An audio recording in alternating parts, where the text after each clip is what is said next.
بسم الله والحمد لله والصلاة والسلام على رسول الله صلى الله عليه وسلم. أما بعد, السلام عليكم ورحمة الله وبركاته. Jazakallah khair for attending today's event titled Marriage and Eternal Tie. We're going to start off with the recitation of the Quran by Brother Zawaz.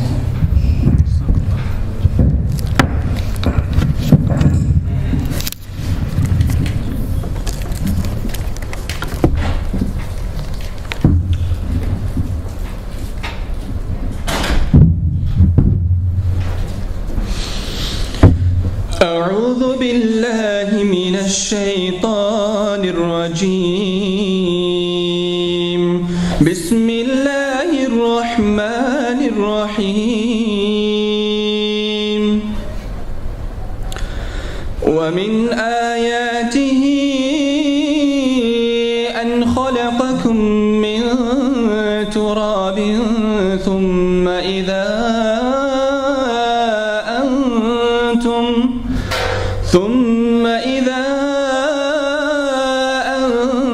أنتم بشر تنتشرون. ومن آياته أن خلق لكم من أنفسكم أزواجا لتسكنوا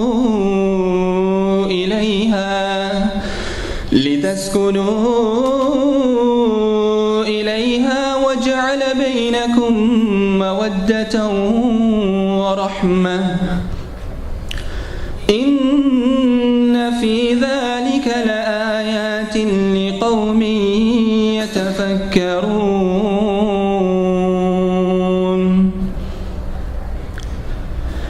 ومن آياته خلق السماوات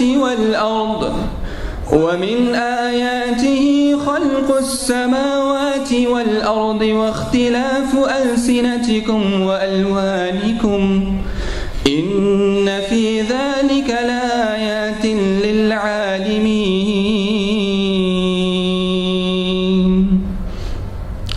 ومن آياته منامكم بالليل والنهار وابتغاؤكم من فضله. إن في ذلك لآيات لقوم يسمعون.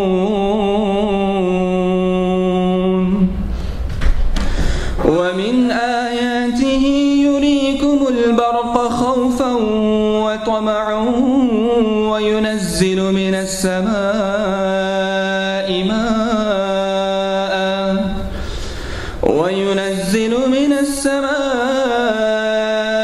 ماء فيحيي به الأرض بعد موتها.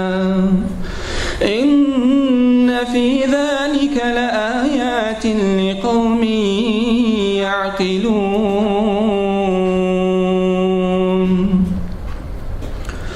ومن آياته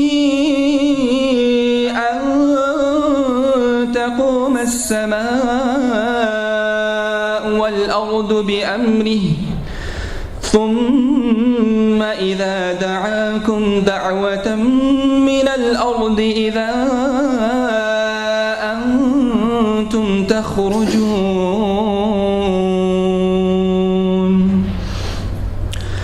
وله من في السماوات والأرض كل له قانتون. وهو الذي يبدأ الخلق ثم يعيده وهو أهون عليه. وله المثل الأعلى في السماوات والأرض وهو العزيز الحكيم. بسم الله الرحمن الرحيم.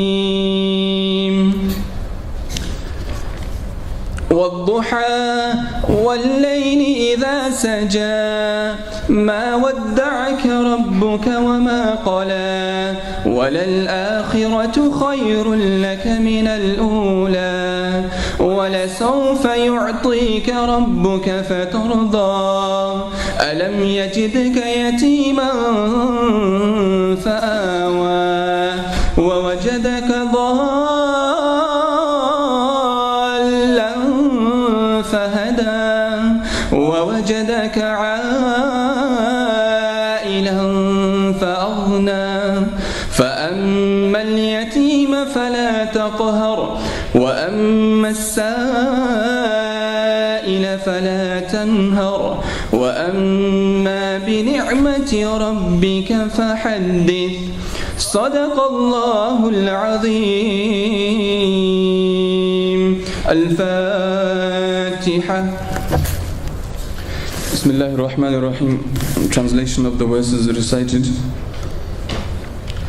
He brings forth the living from the dead and the dead from the living. He gives life to the earth after its death, and you shall be raised to live to life in the same way. One of his signs is that he created you from dust, and behold, you became human beings, multiplied yourselves throughout the earth. Another of his signs is that he created for you from amongst yourselves spouses, so that you might find repose in them, and he created between you affection and kindness. Truly there are signs in this for people who reflect. Another of his signs is that he created the heavens and the earth, and the diversity of your languages and colors. There truly are signs in this for those who know. Among his signs are your sleep at night or in daytime, and your seeking his bounty. There truly are signs in this for people who hear. Among his signs is this: he shows you the lightning giving rise to both fear and hope, and sends down water from the sky, giving life thereby to the earth after it had been lifeless. In this, behold, there are signs indeed for people who use their reason. Another of his signs is this: the heavens and the earth stand firm by his command, and afterwards when he calls you, behold, from the earth you will come forth. All those in heavens and the earth belong to him, all are obedient to him. May Allah subhanahu wa ta'ala give us all the tawfiq and the ability and the strength to act upon the ayat of the Quran.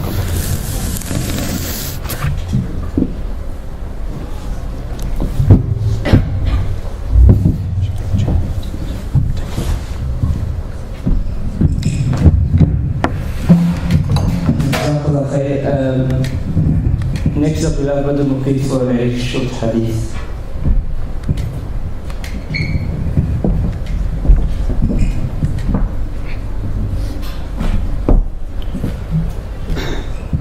Bismillahirrahmanirrahim. Assalamu alaikum wa rahmatullahi wa barakatuh.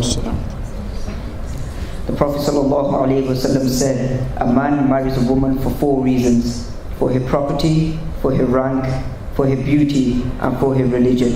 So marry the one who is best in the religion and character. This was reported in Sahih Bukhari and Muslim. I'll repeat that again. The Prophet ﷺ said, a man marries a woman for 4 reasons: for her property, for her rank, for her beauty, and for her religion. So marry the one who is best in the religion and character. This was reported in Sahih Bukhari and Muslim. Jazakumullah khair.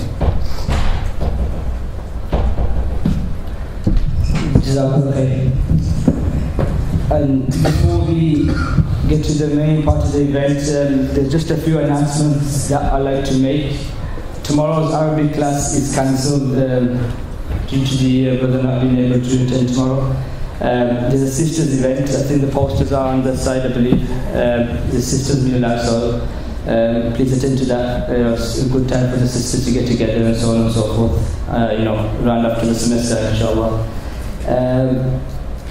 Tops, we got ISOC tops, so the sisters have got a table that side, the sisters tops and the same with the brothers. So if anybody would like the ISOC tops, then they're more than welcome to put your details down, and if you can leave a deposit, then that'd be great, inshallah. Next is, okay, so we also collected donations, so if anybody likes to donate to the Islamic Society, then you're more than welcome to do so, and it helps out fund the events and everything that goes on throughout the year. Now, just a quick introduction of the Sheikh. before I pass over to him, Sheikh Rafat Najm is of Egyptian origin. He began his studies with a BA in law and Islamic law from Ain Shams Uni in Egypt. Following this, the Sheikh then embarked upon his studies in the Faculty of Usul al-Din at the prestigious Al-Azhar University in Cairo. In New Zealand, the Sheikh is Imam of Masjid Abu Bakr al-Siddiq, lecturer at the North Shore Masjid, and conducted voluntary work for the Royal New Zealand Foundation for the Blind. And the Sheikh is currently the Muslim chaplain of Auckland University of Technology, I believe. So without any further ado from myself, I'd like to pass over to Sheikh Rafat Najm.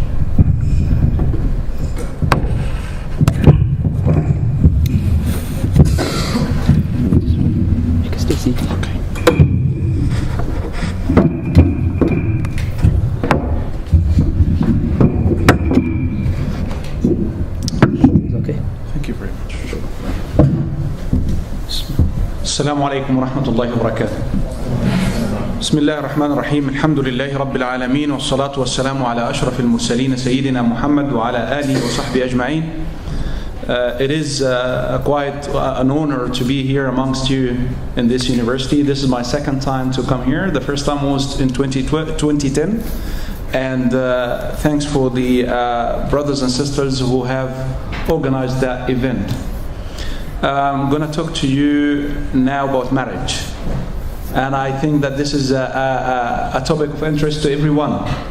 Why not? It is the natural need for everyone to love and to be loved.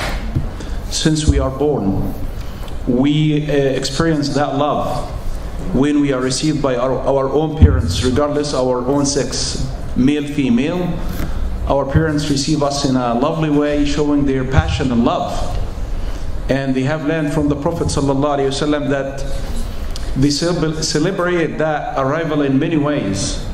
And the beginning is announcing adhan or reciting adhan in one ear and doing the qama in the other ear. Letting that baby hear the words of Allah, remind the baby of his mission in this life. And that baby needs to experience that love from the beginning. And if the baby actually lack love, you start to have problems. You know, that baby would start to have problems in life. And that love always needs to be shown not only by actions, but it needs to be shown by words.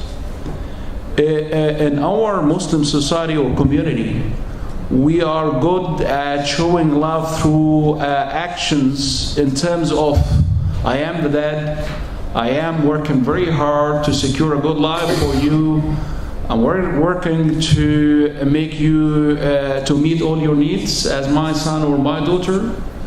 But again, we as kids, we don't understand that only. We need someone to confirm and affirm that they love us.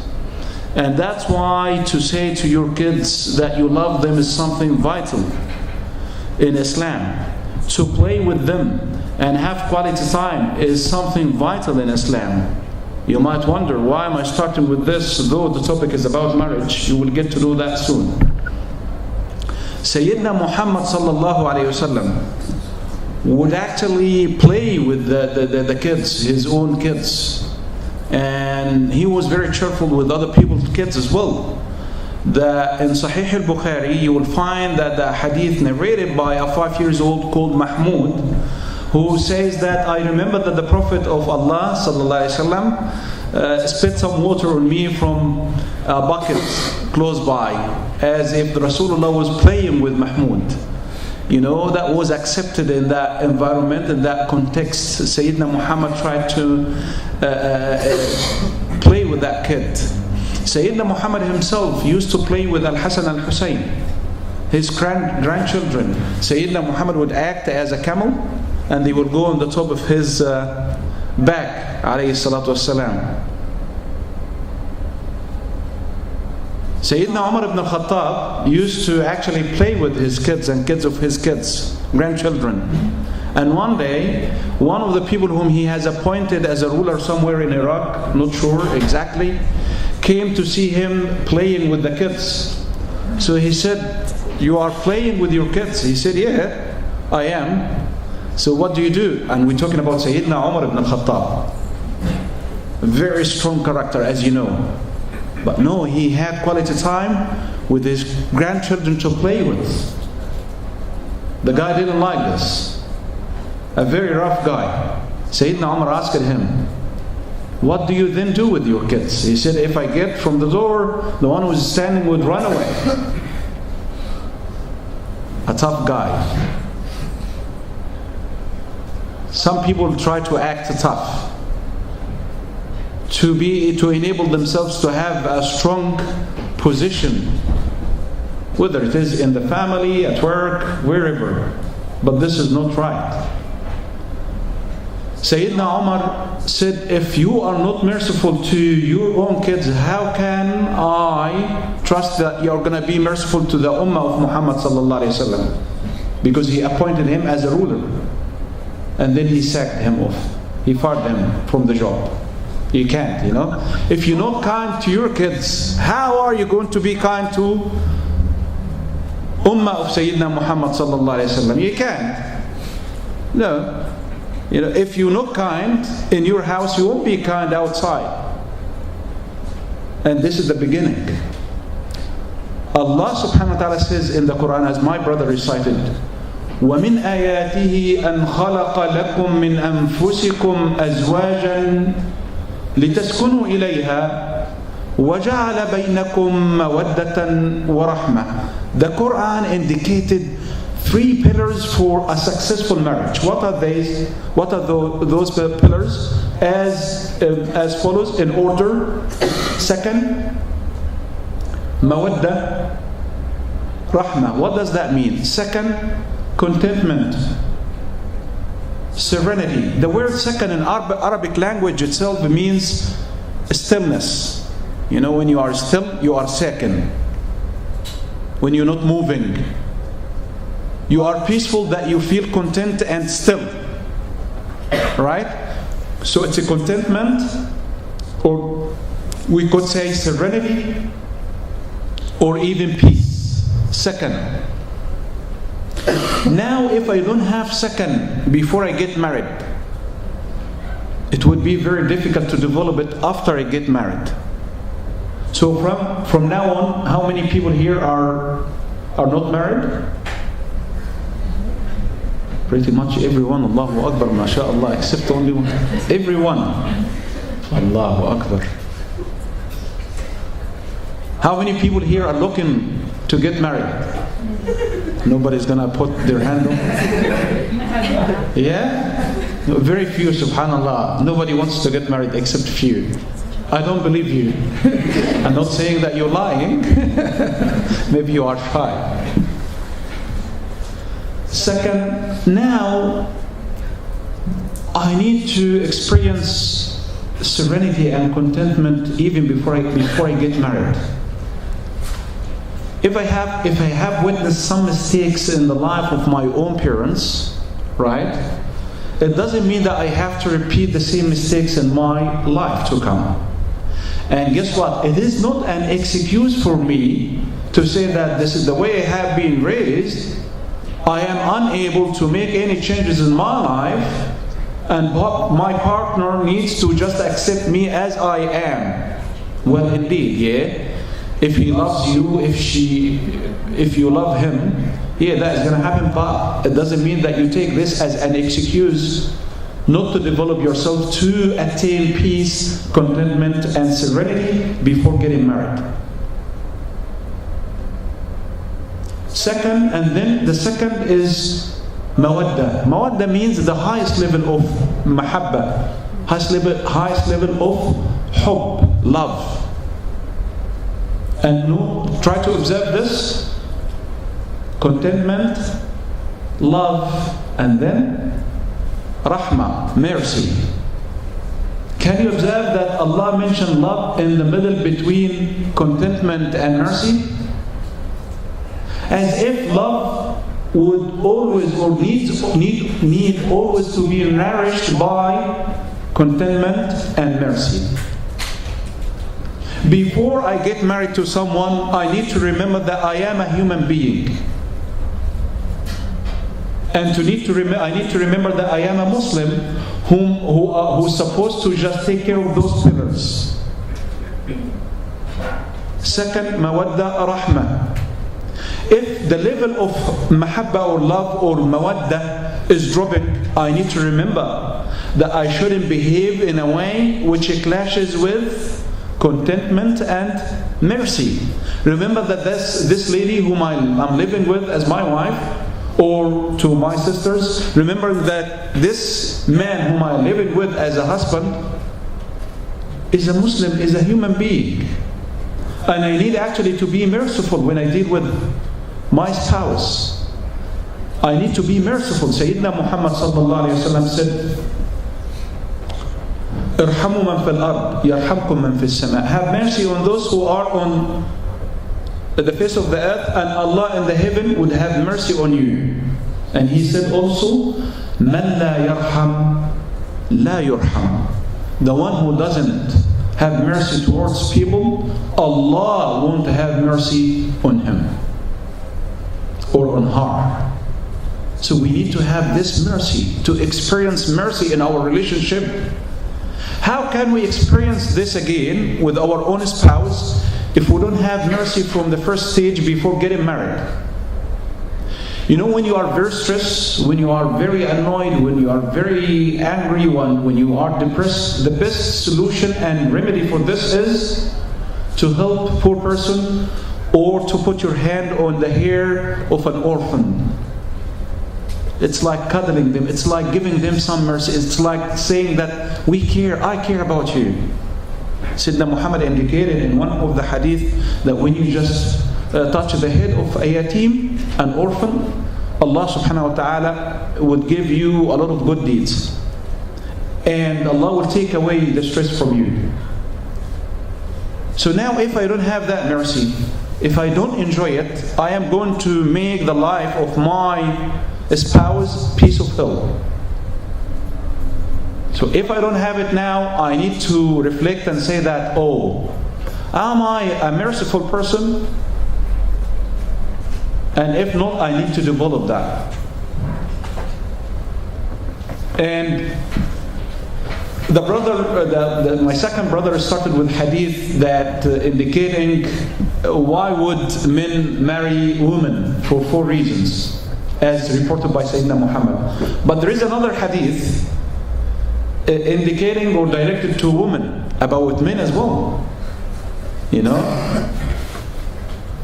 إِذَا جَاءَكُمْ مَنْ تَرْضَوْنَ دِينَهُ وَخُلُقَهُ فَزَوِّجُوهُ. It is directed to the wali, the father, the one, the guardian, that if a man comes asking for the hand of your daughter, give him that hand if he has got 2 qualities. Indeed, after the consent of the daughter.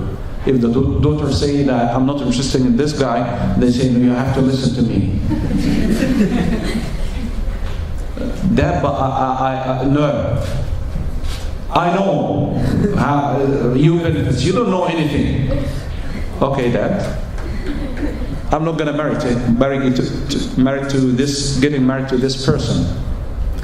2 things Sayyidina Muhammad indicated. 1, deen. 2, akhlaq.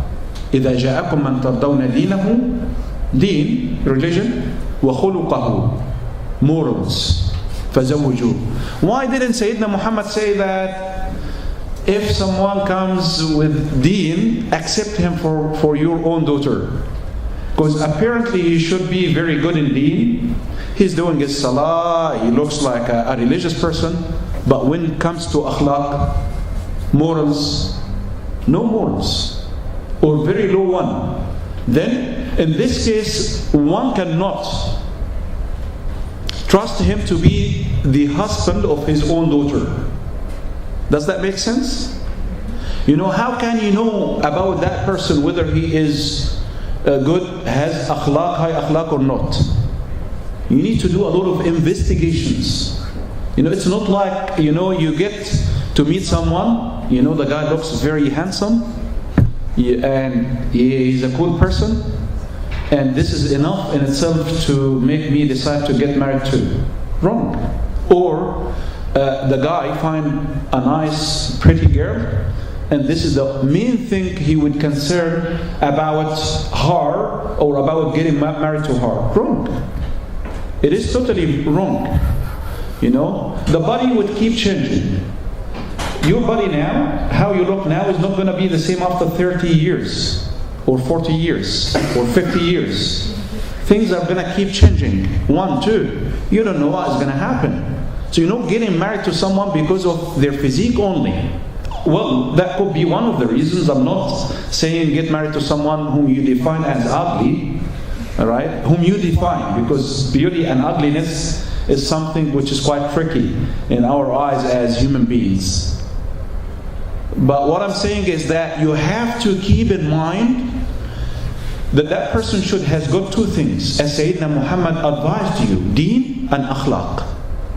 You know, Sayyidina Umar ibn al-Khattab, listen to this, Sayyidina Umar was a very smart person, radiallahu anhu arda, just like all the Sahaba. Sayyidina Umar had his own philosophy and good understanding of Islam. Why not? He was one of the great students of Sayyidina Muhammad sallallahu alayhi wa sallam. One day, he asked about someone.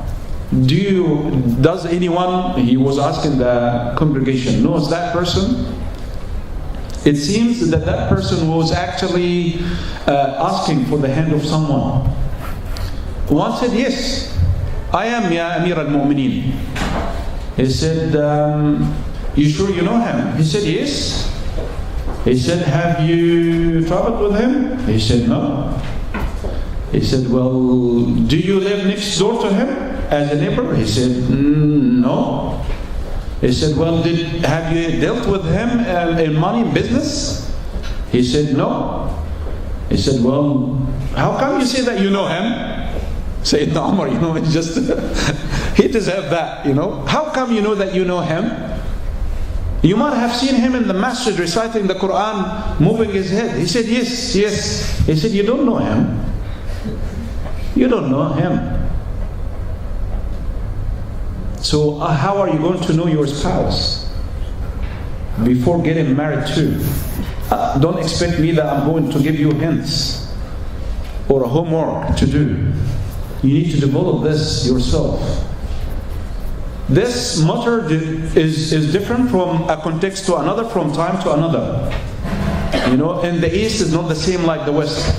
Maybe in New Zealand it could be a little bit different to the UK, though both are Western countries. But you still have to find your ways. How can you know that that person is not, you know, creating a false image to you before getting married? To make sure that you are married, you are going to get married to the person you are actually came to know, not somebody else. Well, remember that no one is perfect, including the one who's talking to you now. So don't take it in a way that you need someone who is perfect. If you intend to get married to someone who's perfect, you're going to wait for a long time. And that might not happen. You need to find someone close to the image you have drawing in your mind, but you need to compromise and accept some shortcomings. Why? Because you are not perfect yourself. Are you? No one is perfect.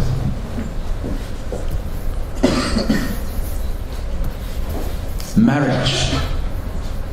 How do we achieve the 3 principles? Second, mawadda and rahmah. Contentment, love, and mercy. Let's go and have a look at the life of Sayyidina Muhammad sallallahu alayhi wa sallam. Right? When Sayyidina Muhammad got married to Sayyida Khadija, and that could be a big case in our community again in terms of age difference. Sayyidina Muhammad sallallahu alayhi wa sallam was 25 years old. Sayyida Khadija was 40 years old. When Sayyidina Muhammad got married to Sayyida Khadija, she actually showed interest in Sayyidina Muhammad. Again, in many of our communities, that could be described as, or seen, or perceived as wrong. Alright? But she didn't talk to him directly, you know. She sent someone to talk to Sayyidina Muhammad sallallahu alaihi wasallam and say, "Oh Muhammad, why don't you get married?" You know, not saying that Khadija radiallahu anha is interested in you. Why don't you get married? You know, and why Sayyidina Khadija decided to get married to Sayyidina Muhammad? For many reasons. Among those reasons, his honesty and trustworthiness. Because she came to know that from her boy who actually did travel with Rasulullah sallallahu alaihi wasallam in the business. Sayyidina Muhammad did work for Sayyida Khadija radiallahu anha wa arda.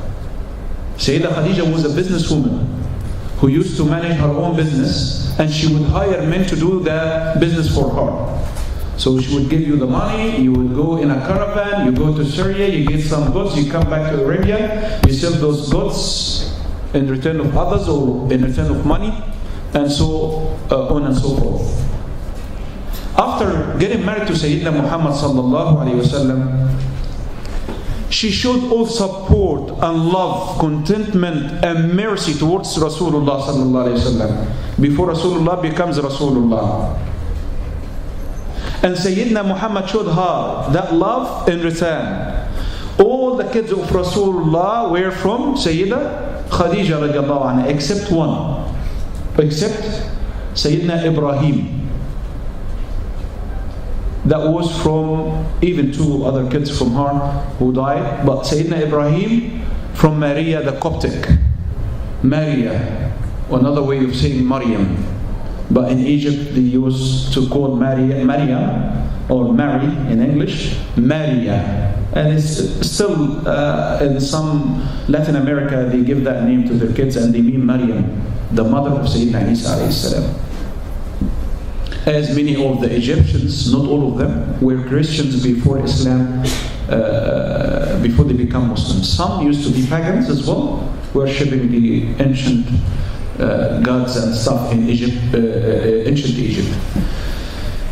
Now, look at this test. You know, we think, before I get married, I think of my life like a pink, beautiful, easy, smooth life. No problems at all is going to happen. Dreaming. You are going to have up and down relationship. You are going to have up and down problems, work problems. How are you going to deal with this? How are you going to communicate with your spouse when you are angry? How are you going to manage your anger? When are you going to talk to your spouse? How, when, where? You need to ask those questions to maintain mawadda, sakan, mawadda, rahmah, contentment, love, mercy. You need to act in a merciful way to maintain the three principles, which is going to give you and your spouse success and happiness in this life and in the hereafter. You know, Sayyidina Muhammad now had to be moving to a valley with his family, even non-Muslims, as a punishment because him inviting people to Islam in a valley called Shab Bani Talib, the valley of Bani Talib, in the sun, living in tents. Before they used to live in houses, right? Sayyida Khadija was even the family of Sayyidina Muhammad. Now they have to live in tents under the sun, in a valley, eating nothing. And Quraysh decided they are not going to get any food. We are not going to sell to you any food. We are not going to buy anything from you. You are going to stay here. Even the non-Muslim Arabs didn't like this, some of them, and they tried to break this siege. Anyway, Sayyida Khadija, and this is my point, Sayyida Khadija radiallahu anha stayed with Sayyidina Muhammad sallallahu alayhi wasallam about 3 years in that tent, in that valley. 3 years. She ate like any other Muslims. She ate even the leaves. She's a rich person. She could have said to Sayyidina Muhammad, no, oh well, I am your wife, but no, I can't carry on, you know. I have to live in my luxury of my house. Yeah, I love you as my husband, but no, not to that extent. You know, like someone, I got married to you as a doctor, you lost your license for some reason. Sorry, no, you're not a doctor anymore. Or if you used to work as a teacher, you lost your job, you're now working as a cleaner. Sorry, I can't carry on with you. That is not going to happen. You accepted your husband or wife the way they were, you have to carry on with them regardless.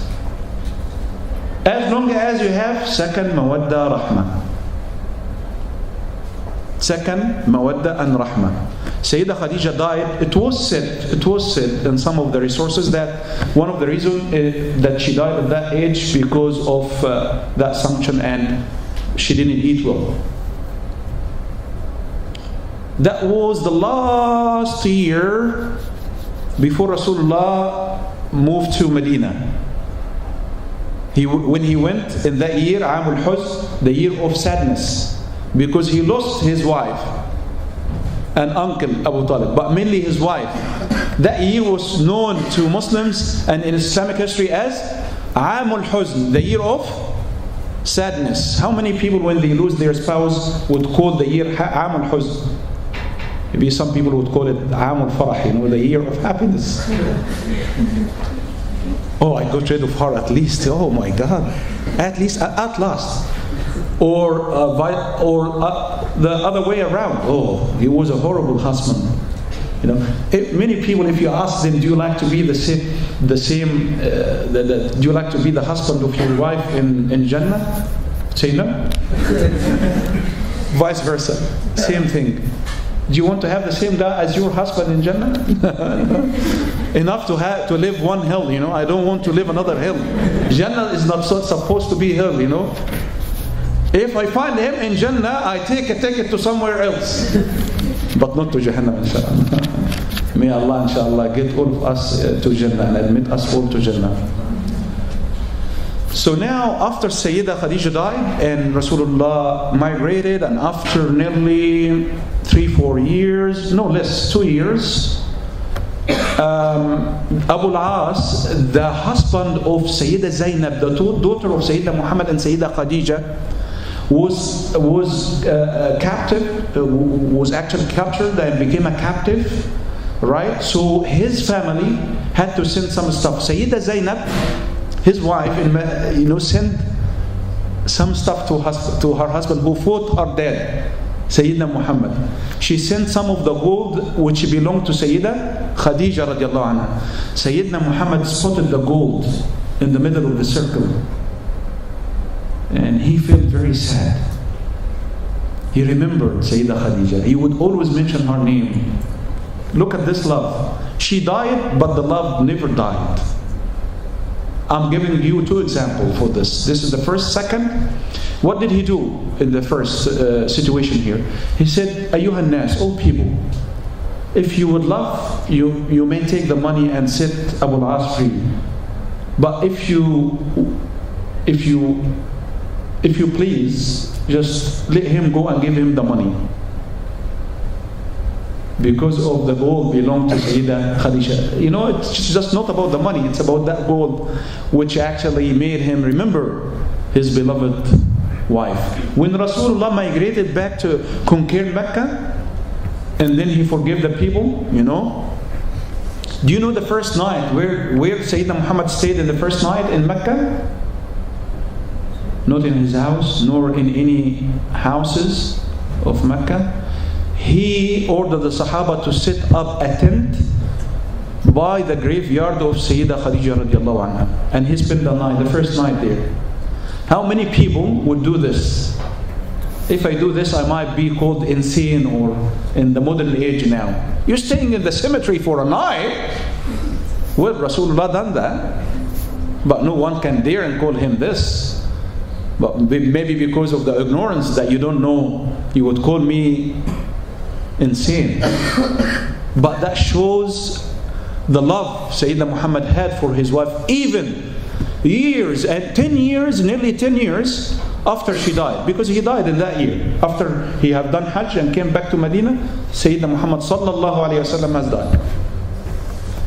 Look at this love. But again, the question is, what was so special about this relationship? which made it that strong even after the own wife of Rasulullah died. I'll tell you. When Sayyidah Aisha radiallahu anha was asked about how Rasulullah spent his time in the house, do you know what she said? في مهنة أهله, meaning he would actually do some chores of the house. He would be helping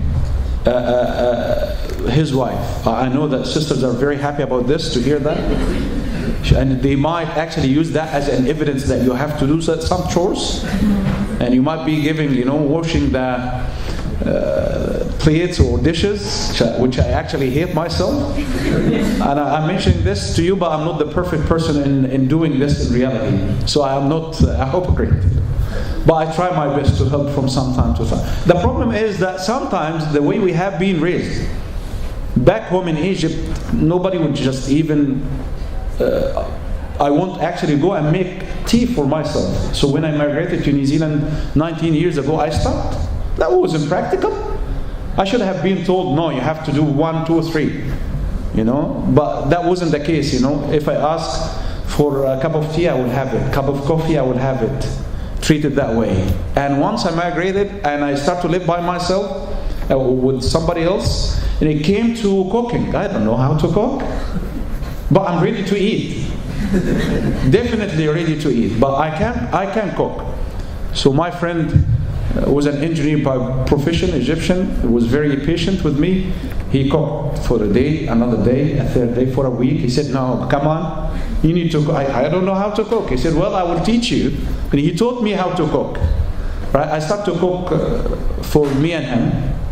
When it comes to washing the dishes, I hate this. I really hate it, So I would leave the dishes for him when he comes back from work. Right? He would just wash all the dishes. He looks at me and say that, oh my God. He felt very bad that I'm not helping him. I said, well, you take it or leave it. I can. I do what I can do. And then we decided as a resolution to sort this out, to buy disposable stuff instead of fighting over this. You might consider this with your husband if you have a problem.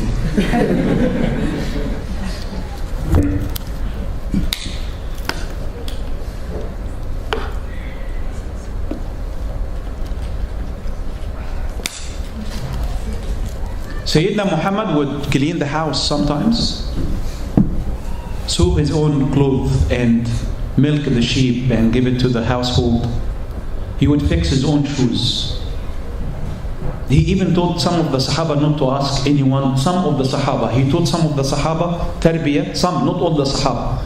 He taught them, if you drop something, you don't ask someone to pick it for you. You pick it yourself. They gave Rasulullah their oath for this.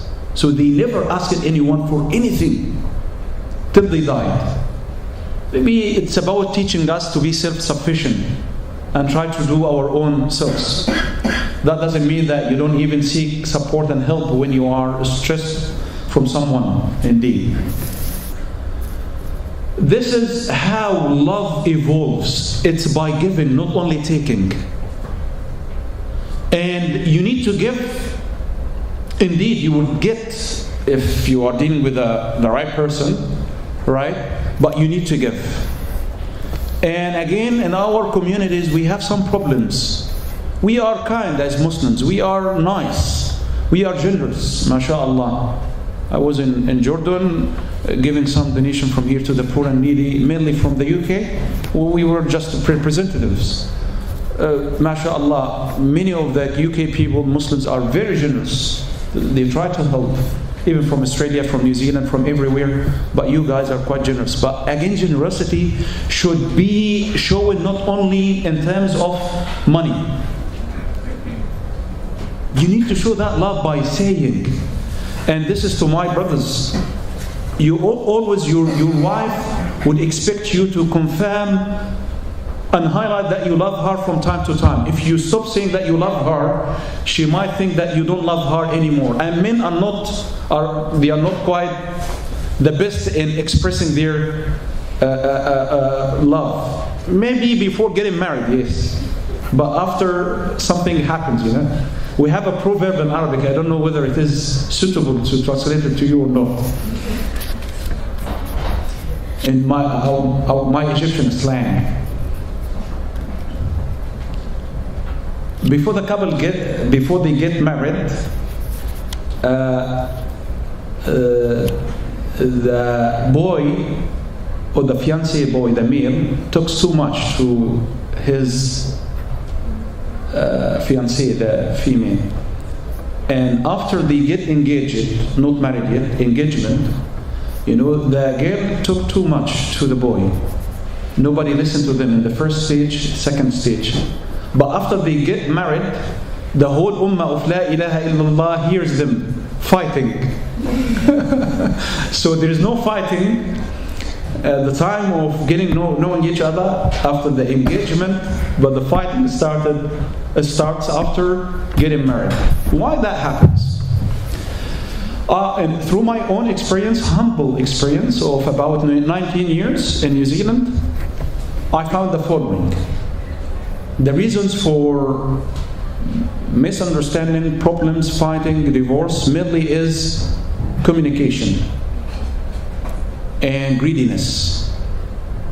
Communication, and greediness. And in many other cases, not following the deen, could be other reasons I don't like to mention, but those are the two main reasons in my understanding. Communication is very important. When you communicate with your wife, when you communicate with your husband, you need actually to try to put yourself in their shoes, to think how they feel. You need to understand your spouse. For example, I give you an example. When I get into my house, I don't like to communicate with anyone for 5-10 minutes. This is me. Even my kids, I don't like them to, I might hug them, okay, but I need to settle down after a long day, right? And then after 10 minutes, 15 minutes, it's me again, okay, I get back to my norm. If my wife doesn't know that about me, she might say that, why are you grumpy? Are you very happy, you're smiling? I saw you smiling with everybody, you come back to our house and you're quite grumpy? Well, I'm not, but I'm very tired. I just need 10, 15 minutes rest. And then I will get to the norm. No. That is going to create a problem. But if she knows that I am not the same person 24/7, that would actually help me a lot. And vice versa. When my wife, for some reason, is sad, or I need to know what are the signs showing that she's not happy? And then I ask, are you okay, my love? Are you fine? So you need asking, this is love. You're not going to say that I love you 24/7. You will show that love by showing your concern. By a meaningful touch. This is love. Before marriage, we have our own image, our own piece of art, our own drawings about love. In my understanding, don't take this as a holy thing. My understanding. After we get married, we start to understand that. Okay, this is interesting. Love started to become different. But as long as we try to keep those principles alive, we would enjoy our relationship with our spouse. Communication. I'll tell you a story which took place between newly married couples. Very traditional. So the husband would go working and the wife would stay at home. They loved each other very much, But now they're living under one roof, and the husband didn't find his wife that good, and they started to fight. Every day they would fight. The husband decided to go seek help. Some people think that there is no help needed, We have to keep this secretive or hide this as long as we are married. Well, yeah, to some extent. But if the problems go too much, You have to be aware when you seek help. And you must seek help. You understand what I'm saying to you? This is very important, and I hope that you are going to keep this as an advice. You might try to have a resolution for problems going beyond your hands as a husband and wife from family. A wise person from that family, wise, okay? You don't get an idiot, right? You get a wise person. Someone who is reasonable, someone who wouldn't judge you, someone who would listen, you know? Because if you rush judging someone, you can't help them. You already judged them, right? So now, but if they can't find a solution, then you have to move and seek it from an imam, counselors, social work, etc. Anyway, so that man decided to go to an imam. He went to the imam in that village, the imam sitting in front of his own house, having tea after Asr time, beautiful weather. He said salam and sat next to the imam. He said, "Ya imam, I have a problem." He said, "What is that, my son?" He said, "Actually, I got married to my wife, and you don't know how much I love her, but for 6 months, we keep fighting every day. We're not happy with each other. I don't feel that I love her anymore. She keeps fighting with me. Once I come back from work, she fights with me. She finds any tiny reason to start up a fight, as if she enjoys fighting. And she's a nagger. She keeps nagging at me." He said, "Son, just calm down." He said, "Well, just wait for me for a second and I'll sort this out." He went inside his house. He came out with a transparent liquid in a bottle. He said to him, "My son, take this. Take this bottle.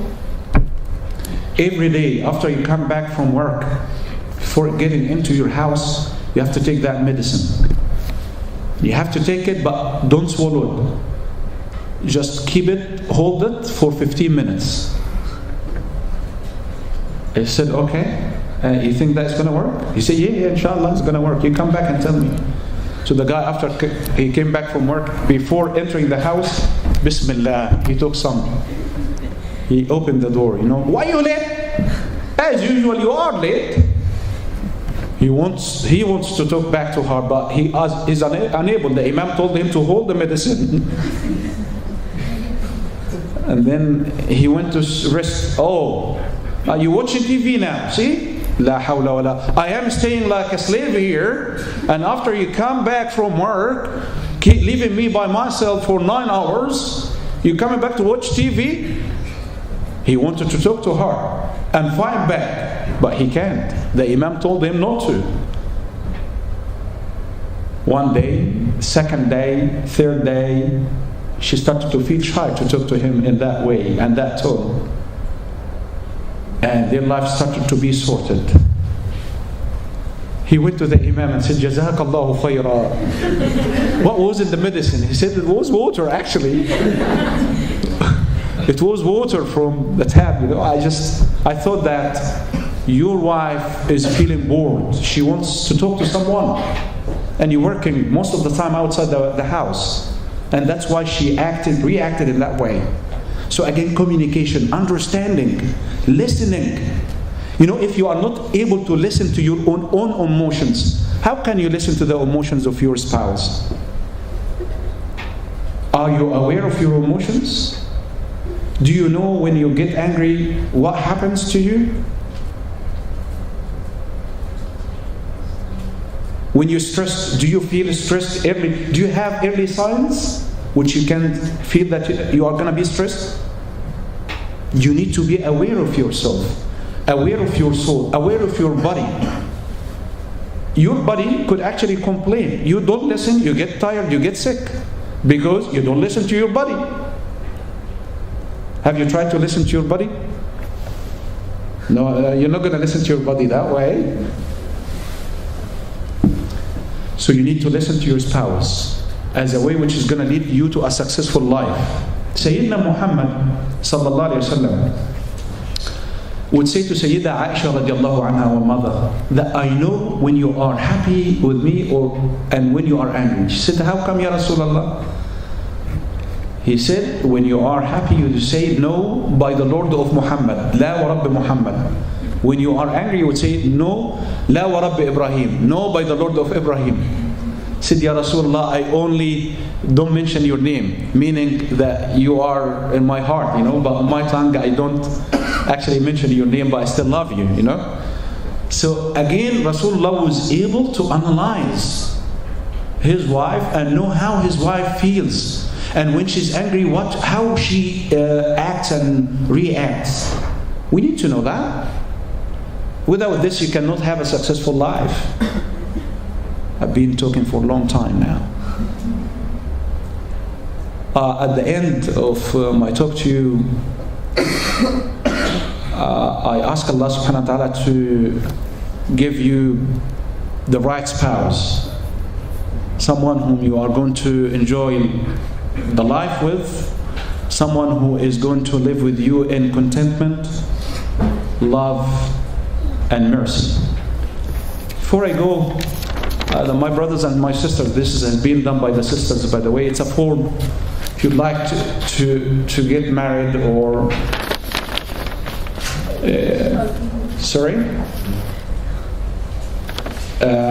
it's a good idea. The brothers and sisters just told me that they have started this quite soon. They were successful in getting someone married to someone, but I told them that they need to write a disclaimer here, because if they have problems, they don't come back to you and fight with you. So you just write that you're not responsible for any outcomes of this marriage. They come to you and say that you are the one who actually chose this sister for me. And the sister comes to you, you are the one who chose that man for me. He is not a good one. How come you have done this to me? May Allah, the sister, come down. It wasn't my mistake, It wasn't my problem. I only match whatever you have asked and you have mentioned with somebody else. It's your choice. You choose whether to carry on or not. Quite interesting that sometimes it's difficult to find the right one.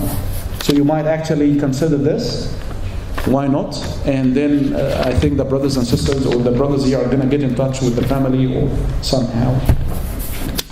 Again, may Allah give you the best, give you success. Thank you very much for the organizers. Now I think ready for any questions or any comments if you like.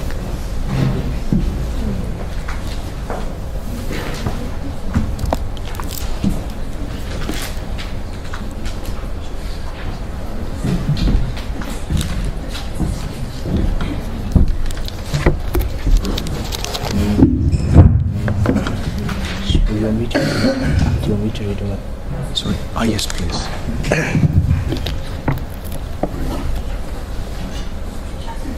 Okay, question from the sister is, would you recommend getting married while studying at university?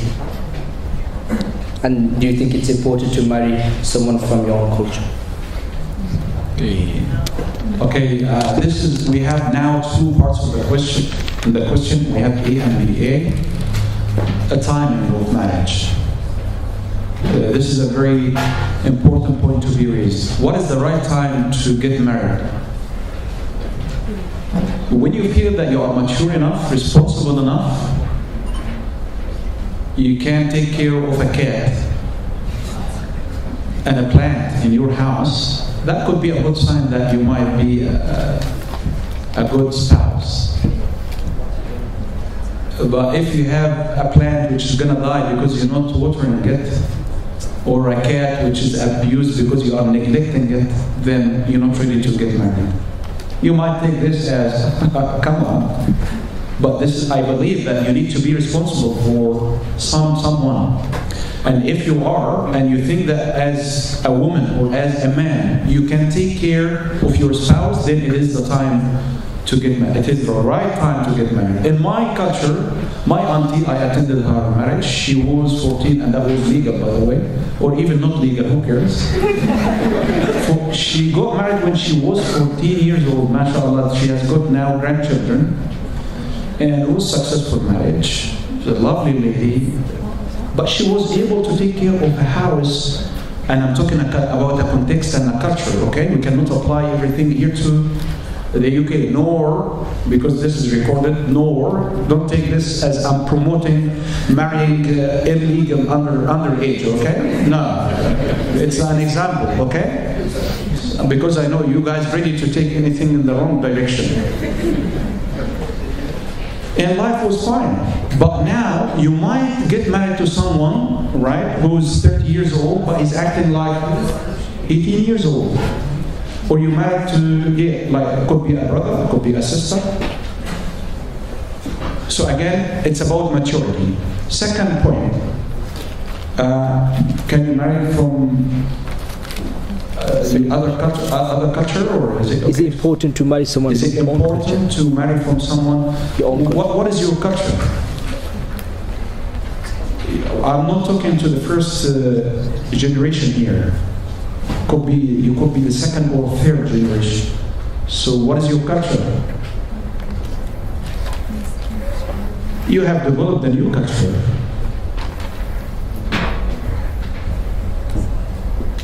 And if you find the right one, I think it's okay. But the problem sometimes is with the parents. I understand, like myself. Okay, I would wish for my daughter to marry someone who's Arab. Not because I am racist or no, hasha billah. All the Muslims, alhamdulillah, they are my brothers and sisters. But maybe because I want to maintain the Arabic language. But apart from this, I don't care. So if the guy is a Kiwi, like white person or whatever, I don't care, black or whatever. And my daughter loves him and she's happy to get married to, but he speaks the language, I would say to my daughter, fine. How about if he doesn't speak the language and she likes him? He's a Pakistani, for example. If she loves him and she's happy to go ahead, I would say yes. I would say yes to her. It's not my problem. It's her choice at the end of the day. But I would advise, this is what I wish. Why? Because of that. Because if I don't tell her the reason, she's not going to take anything from me. No, because I'm Sheikh or something. No, she doesn't care. You have to reason so she can accept whatever I say to her. So again now, marrying from some other cultures. You guys developed a new culture. Not all, for example, I hope that I'm not sounding rude. I'm here, I have a second family here, Pakistani. So they are my family in England. I have two families, one in Birmingham and one in London. So don't get me wrong. Now, if I'm not into eating chili food, all right?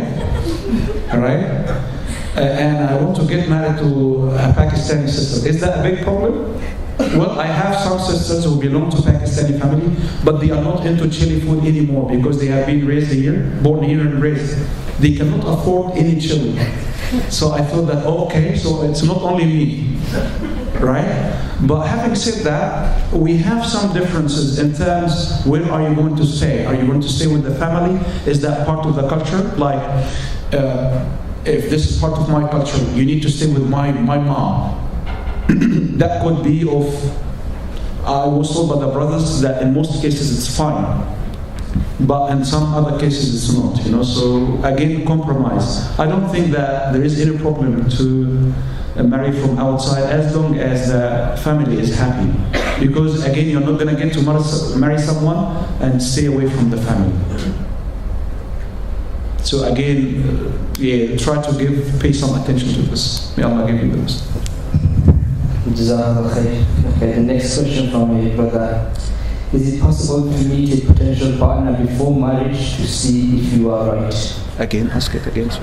So, is it possible to meet a potential partner before marriage to see if you are right? To just compatible? hang around and stuff, or I didn't get that. Yeah, that's what the brother meant. So, is it possible to meet a potential partner before marriage to see if you are right? Basically, if you are compatible or not? Yeah. Well, he's probably asking for the ruling as in alone or not. Like meeting together and stuff like this. This is my understanding. Yeah, you could meet as long as you have a mahram. You could meet. If there is no mahram, you need to meet in a public place. But when you meet in a public place, I'm talking to responsible people here, because public places are not khulwa. Right? But again, you have to be aware of yourself. What are you going to say? Are you meeting to have fun? Or are you meeting to see if this is the right person to get married to? If it is for the first one, then I don't think that this is allowed. If you're meeting for the second one, I think it is okay. Yeah. But I would encourage always to be aware of this.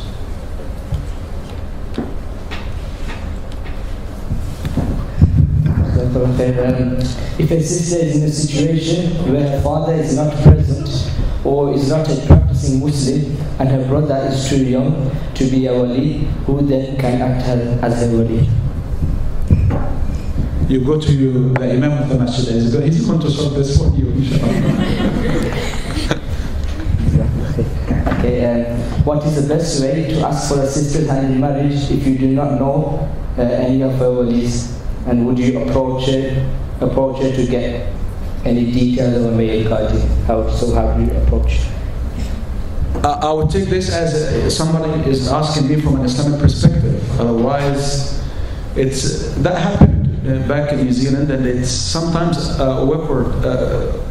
It's tough to go and talk to a young lady and say that I am interested to get married to you. What if she's already married? Yeah. You might be ending your life if the husband knows about that. So we decide Fatiha for you next week.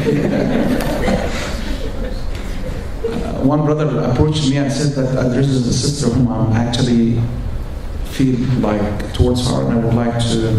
Can you talk? I said, which sister? I don't know anyone. There is a petition. She left. I said, what about if she's married? He said, no, she's not. I said, how did you know? She said, no, I know from her body that she's not. I said, okay. What do you mean? Oh, okay. But again, sometimes it's difficult to decide whether to approach or not. I think it's not Islamically. If you go and ask a sister and you know that she's not married, I don't see any prohibition about this. You would like to know her house, so you can go, and if she indicates that she's happy with this, you go and ask for her hand. I don't find any problem with this. Otherwise, how are we going to get married to each other? Again, in a Muslim community, we bit sometimes sound unreasonable. Like now, what is the way? How are we going to get, now my kids, how are they going to get married? It's a big challenge. And that's why, because of this, we have that. Or the brothers and sisters develop this. Why this development? Because we find it difficult to get to know others.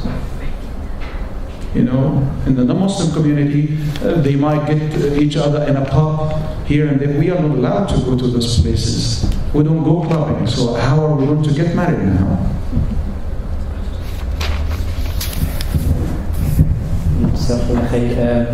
What would you advise the sisters who want to get married but their parents are telling them to wait? Also, how would you respond to parents if they refuse a brother that has akhlaq and deen but not the same culture?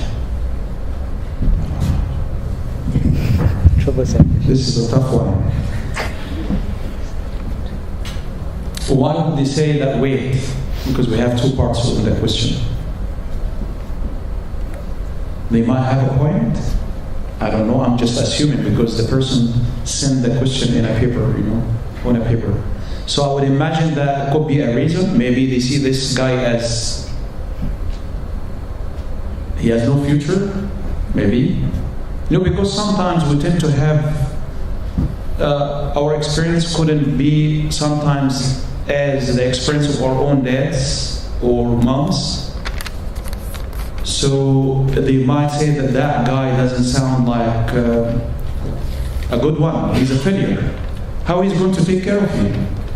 I don't know whether this is happening or not. I'm just assuming, giving an example. Now, if you're marrying from someone from another culture, someone you actually like and you want to get married, but parents say no, I don't encourage you to carry on. I'll tell you, I know that we are in a free country, everybody can do whatever they want. But I will tell you from my perspective that that actually could create a lot of problems if you go against their will and do this. Even for the brothers, I'm not saying this for the sisters only. It's not a double standard here.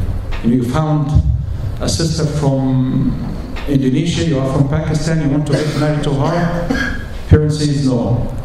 Now, I think if you can find someone who is wise in the family and you show that that person is good and you're in love with them, and if we're talking about a man, then you make sure that this man is working, because I'm not going to give my daughter to someone who is a failure, How is he going to take care of my daughter? But again, having said that, you are still studying. So if someone who's studying and he's successful in his studies, ask for your hand. I'm not calling that person a failure, okay? Because he is already studying, this is like work. You know that he is doing well in the study. It's a matter of a year or two, and then he's going to be graduated and working. But the question is that while studying, would he be able to take care of you? You might help, but mainly Islamically, he's responsible for taking care of you as his wife, right? Islamically, this is your right.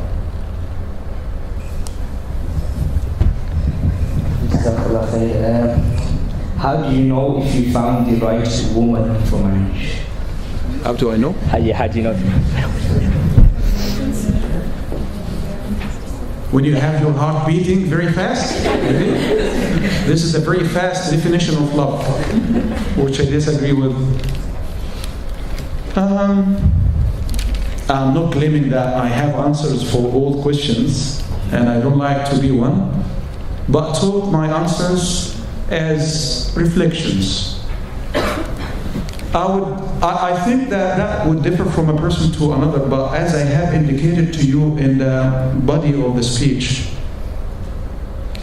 you would be after specific characteristics or qualities in your soulmate. 1, 2, 3, 4. The main of them should be deen, so that person would actually fear Allah and actually take care of you and the kids, and and then it comes after that, whatever you like. So deen are beautiful, okay. You want her rich, but are you after the money? This is another point, Are you after this? People might get married because of that, but if this is the sole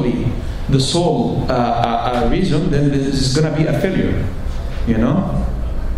It's going to be a failure. But mainly it's the deen. How can you judge the deen? Well, faith or iman is like a tree. Iman is like a tree. But a tree without fruits nor any benefits is a useless tree, isn't it? The beautiful fruit of the tree of iman is actually the good deeds. So now if I see a sister who is doing some charitable work, who is known as a person of good akhlaq among the other people, good high morals, a sister who is, cheerful, polite, shy, then I would say that this is the right person. That would be the compatibility. But again, if you find someone who the sister is trying to get married to a brother, he could be compatible in many areas, but then you find a big area where he is not compatible. He's a very angry person, and you cannot afford that. Then from the beginning, this is not the right person for you. He could be the right person, but not for you if you cannot afford handling an angry person. Unless you advise him to go for an anger management workshop. Or her. I'm not saying only brothers. What is the ruling on engagements and breaking them due to lack of understanding and the ruling in what sense? In returning things, or what sense?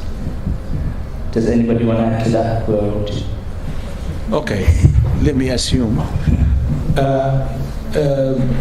Okay, if someone gets engaged because engagement, we call it khutuba in our culture. Khutbah. Khutbah doesn't mean marriage, because marriage is when we have the contract. Before that, there is no marriage. It's only a promise to get married. I hope that I am answering the question, I'm assuming now. So if the man give the woman some gifts, right?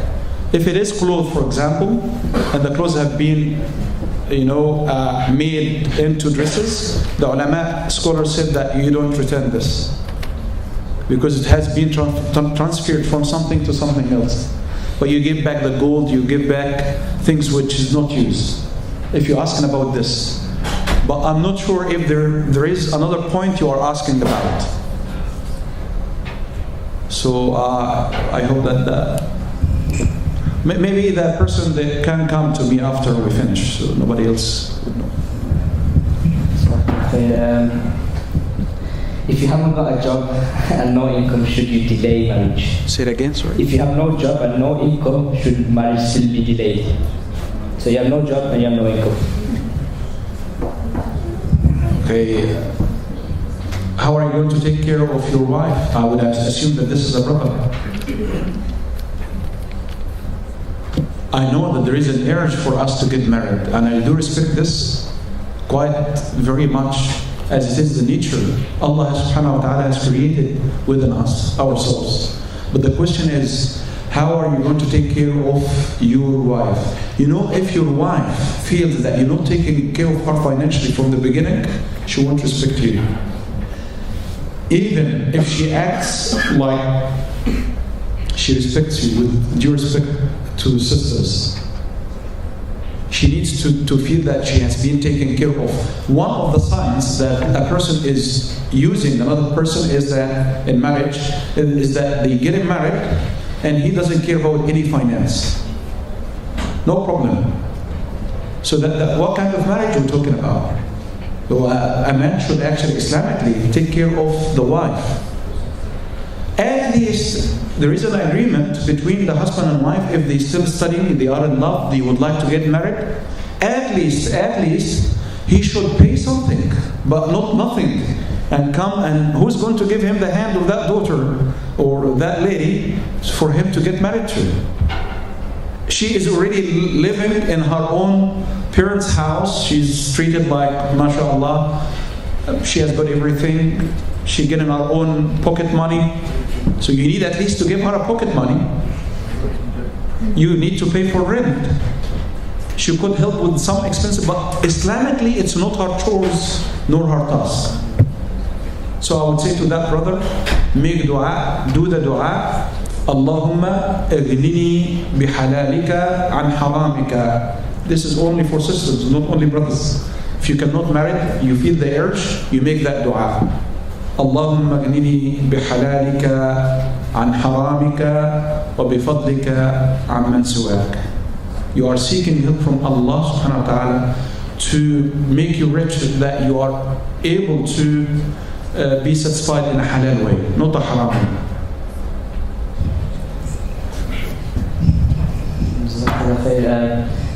There is a saying that if you reject a noble man, there will be pain through your life.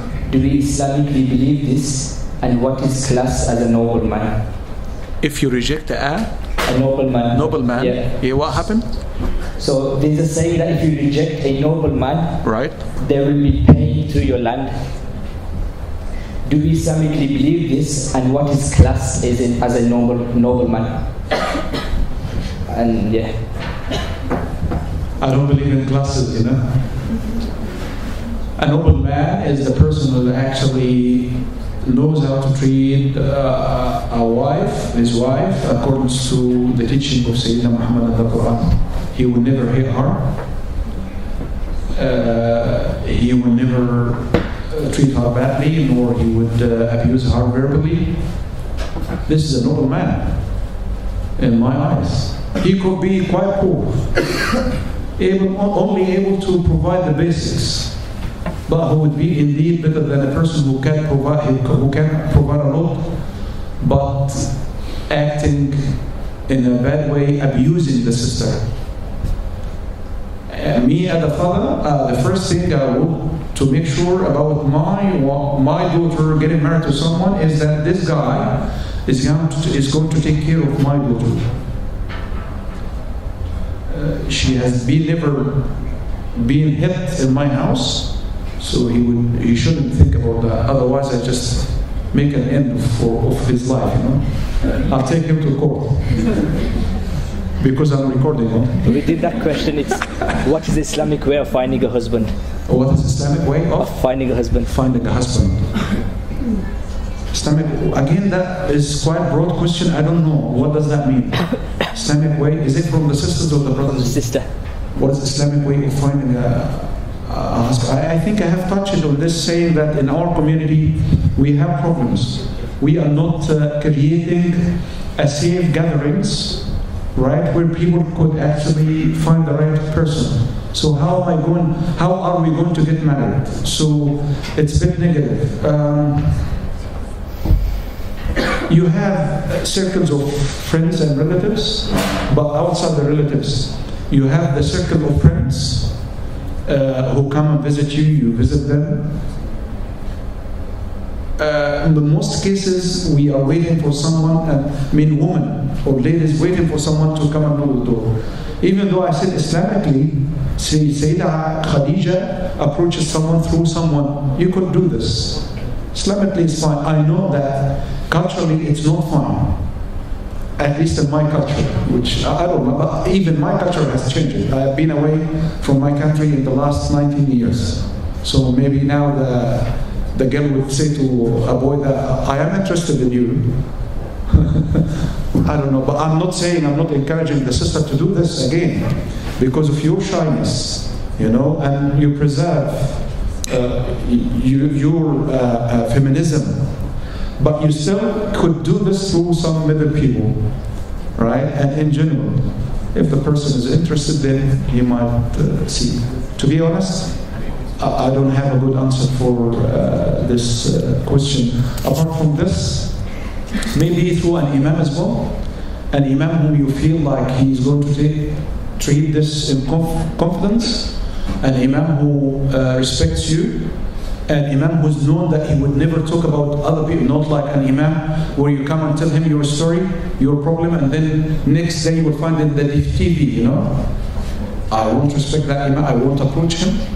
But I would assume that most of the imams are respectful here, but I'm just talking in general. So you approach an imam.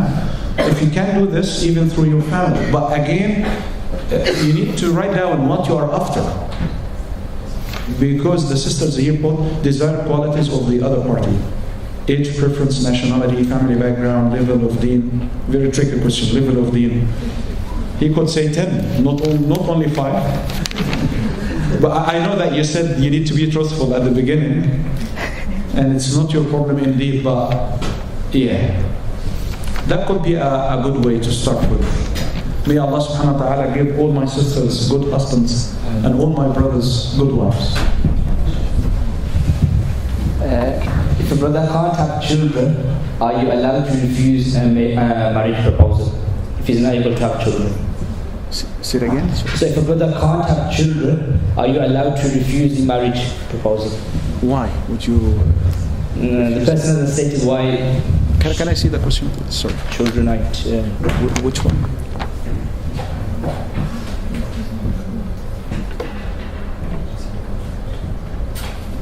Oh yes, you are allowed to refuse. If he's not interested in having kids, you are interested in having kids. Why would you just go to that marriage? Unless you are happy with this. But once you're happy, then you're stuck. So you need to think, do you really love to have kids? And I wonder, I think 99.9% of women would love to have kids. I know that some don't, and some men don't, but they are not the majority. They are the very slim minority. So no, you have to be careful. If he says that to you, you have to be careful about this from the beginning. That no, I want to have kids. Sorry. This brother, take himself. Vice versa. That said, man who can't have kids, can't marry, what should he do? He cannot have kids. Yeah. Right, he needs to be honest. When he approaches someone, I can't have kids, but I love you and I would like to ask for your hand. As simple as that. But if he doesn't bring this forward, then he's not honest. And then even the marriage is going to be even invalid. If he gets married, Islamically, the wife with one word could finish that marriage. Why? Because there was a deception. You know what I mean? So he needs to be honest and just explain to the sister. Find someone. As you said, if all sisters want a kid. But I said 99.9. He should speak that 0.1. I was careful, you know. No, indeed, you find some sisters who already have kids from a previous marriage, and they fill up of kids. They don't want. She doesn't want to have kids anymore, you know. And then, okay, here you go. This is the right person to go forward to.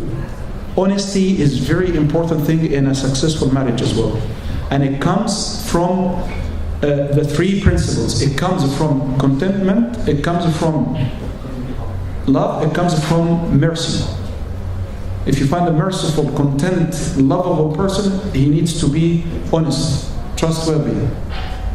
Lying, we have a proverb says, lying has no legs. In Arabic, it's an Arabic proverb. Lying has no legs, no feet. After a while, you would just come to know that was a lie. But if your parents and his parents agree for you and him to talk to each other before marriage, so you get to decide for yourself and you talk with that person, and your intention of talking to the person is marriage, but you're talking to them without the presence of a wali, is that acceptable, i.e. email, phone, or even in person? Now, every single Muslim should has actually muraqabah. Muraqabah means you feel the presence of Allah subhanahu wa ta'ala 24/7. You feel the presence of Allah 24/7. You are with the people or by yourself. Allah is watching me. Allah is with me. Allah hears me. Allah knows what I'm thinking about. Even my own thoughts, Allah knows them. When you have a bad thought and you feel shy that it's not Islamically haram, nor it would actually cause you to have a bad deed, but when you get higher in Iman, your thoughts should be even guarded. If you think something bad, you would say Astaghfirullah, because you know that Allah have seen that. Allah read this. Allah already have seen this in your mind, and you are aware of this. So this level, you have to have this level of feeling the presence of Allah, whether you are in open or in private. Now, you need to have someone attending that session between when you meet your fiancé or someone who's interested in you. But if you'd like to get to know, there should be a limit. Because if you keep it open, you will treat this person as a boyfriend. Right? And the problem is that could lead to something haram. Who decides when you pause is you. You pause when you know that I'm exceeding now the red lines. Yes, I have the right to get to know that person, but this is beyond those lines. So again, you need to decide this. And as long as it is in a public place again, then there is no hurma. If I am sitting with a student back home in New Zealand and the door is open, there is no khulwa. The door is closed and there is glass, there is no khulwa according to many ulama. Anyone can see us, but I don't do this anyway, just in case, I keep it open, So everybody can see and we have nothing to hide, But sometimes the person asks for the door to be closed, because they're going to just raise something sensitive that they don't want anyone to know. So again, the ulama said, if you have glass, people can see through, it's not khulwa. Remember that you are your own mufti.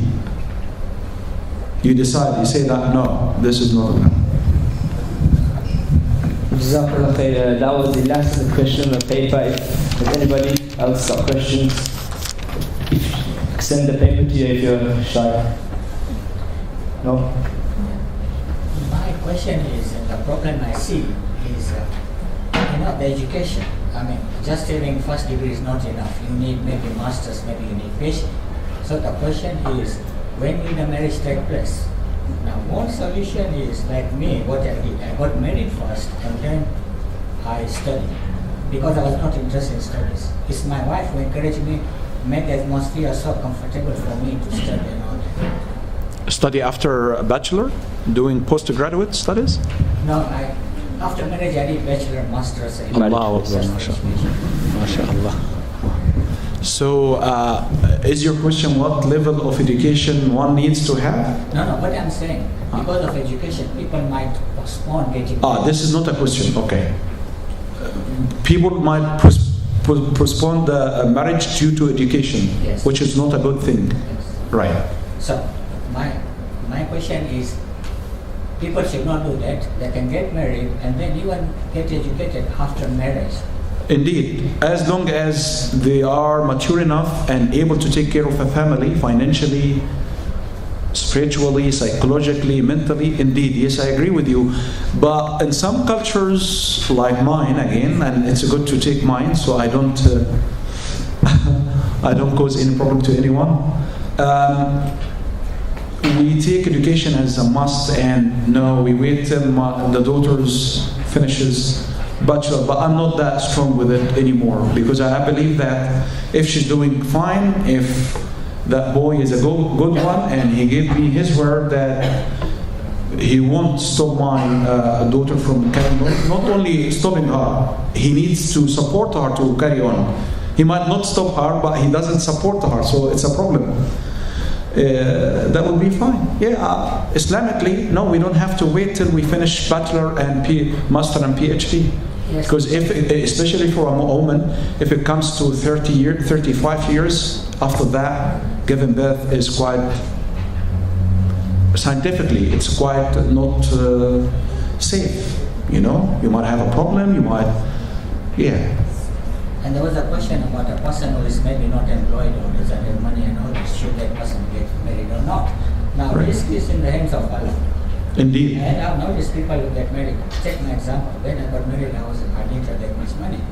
But after marriage, everything turned out to be, But you were able to have a house to take care of the basics, right?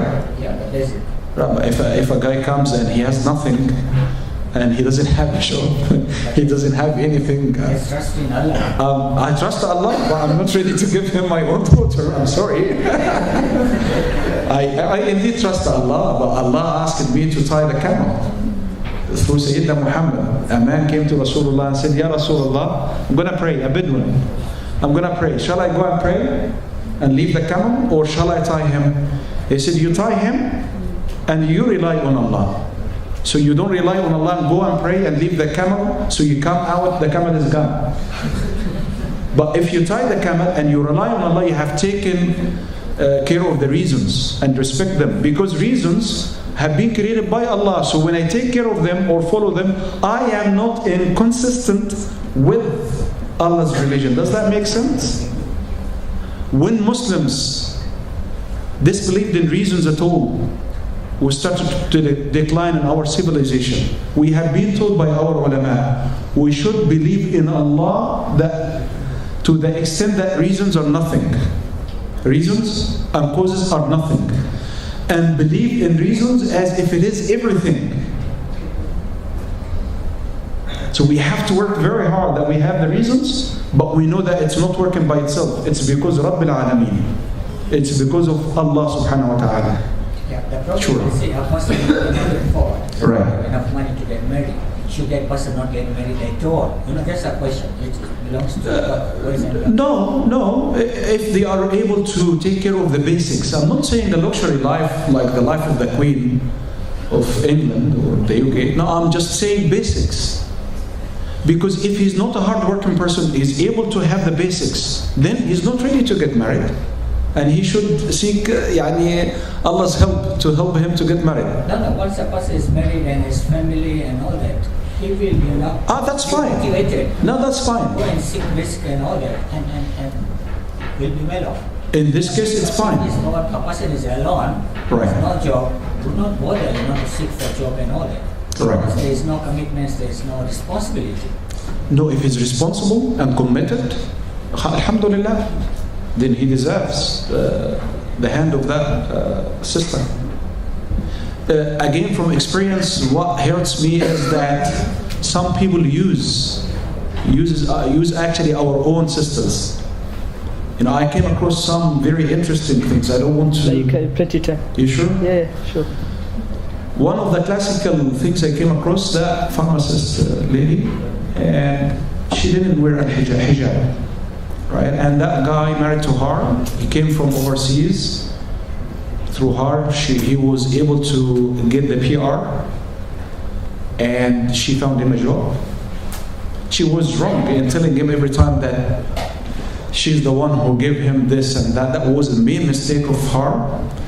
But he made a mistake as well, that once he got his PR, right, and felt strong enough, right, and he had his own bank account, finance as well. It's a very interesting thing I didn't come across, because I cannot cover everything in terms of talking about marriage. How do we deal with finances? One of the problems that Haji, that guy had his own bank account, and in most cases he didn't pay anything towards the expenses. This sister is from a classy family, okay, because I don't believe in classes. She lives in a townhouse, clean and tidy, But then he told me that she's not wearing hijab. No, this is not good. I said, okay, that's fine. Okay, I know that hijab is a must. No point. No one can talk about this. But since when you started to pray? Recently. So why? Because Allah gave you hidayah. Suddenly you want everyone to follow you in your way, and must be now. I'm not encouraging the sister not to wear hijab, but I'm telling you to just take it easy. He said, no, you are actually encouraging her not to wear hijab. I think this is the problem, that you're not listening. If you're not listening to me, you're not going to listen to her. You're not listening, and now you're going to throw her. After 5 years of marriage, and now she's 35 years old, and I know her feelings. I know that she has made mistakes, but I told them that she's not going to do this again. We give you a guarantee now. I'm from Egypt, and the other imam from Gujarat. MashaAllah. So you have two people giving you their oath that she's not going to do this. And if she does, we can talk to her. You could actually involve us. No way. Okay, if you want. So now what do you want to do? Do you want me to make the decision on their behalf and say divorce? No, I'm not going to do this. It's not my job. I'm not in that job to just divorce people. I give you my opinion. You talk to each other. You sort it out, not me. Again, when do we come to that very complicated and sophisticated level? When sometimes take a rushy decision and marry to the wrong person. And that's why I said do a good homework. For the brothers, do a good homework. For the sisters, do a good homework before getting married. You're not going to get married every day, would you? So you have to be careful about that decision when you take it. But now I understand your point. Thank you very much. Jazakallah khair. Any other questions? Jazakallah khair. Many benefits that we can take from the Q&A as well as the lecture itself. May Allah subhanahu wa ta'ala accept your efforts for listening to this message. May Allah subhanahu wa ta'ala accept the Sheikh's effort for delivering the message. Next is for a few minutes we'll move on to FOSIS, FOSIS presentation. FOSIS are basically Federation of Students Islamic Societies. They help us a lot throughout the year and with everything that we do, and the problems we may face, and basically they're our backup think that's what you call it there, so let's call it with that. Thank you for a quick presentation.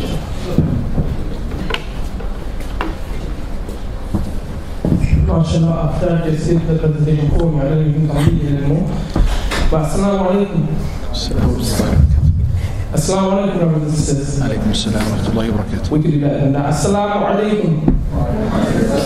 MashaAllah, tabarakallah. Is the presentation up? Okay, as I said, I'm from FOSIS, which basically means Federation of Student Islamic Societies. To summarize it quite simply, we are what NUS is to the SU. So we are the umbrella organization for Islamic societies. So we are the aid and support for Islamic societies for anything they need. So we'll just move on to it. Skip to it. So basically, we have one motto. If you want to move on, don't worry about that page. Get past that. If you want to This is why it's difficult when you ain't got control of your own presentation. No worries. So this is our motto: hold fast to the rope of Allah, all of you together, and do not be disunited. This is from the third surah, Surah Al-Imran, verse number 103. Sorry, ayah number 103. Yeah? So this is our motto, and this is what we want to do. We want to unite all ISOC, all Muslim students across the UK and Ireland, and help them get through the university experience in the best manner possible. Next one. So what is it that we actually do, if I've got this correct? Next slide, please. Yeah, you can skip that. So. Yeah, you can skip that. So what is it that we actually do? So we hold a lot of events. So I know Brother Akhtar and a couple of brothers came down for our Midlands region kickstart. So we've got 7 regions: Midlands, London, Wales and West, North, South, Ireland and Scotland. And we held a kickstart earlier in the year, I think around October time, which basically was an introduction to which was basically an introduction into FOSIS. So you got to meet other ISOCs, you got to meet other brothers and sisters, see what we're about, what we do. We also held some fun socials, just getting to know each other, building links, building networks. Alhamdulillah. Okay, now you can skip. So what else do we get involved in other than events? So we get involved in student politics. So we've got Calm down. So we basically get involved in student affairs. So any problems that you face, so one of the issues that I know happened last year, 1.5 years ago, was in Birmingham Metropolitan College, where they put a ban on the niqab.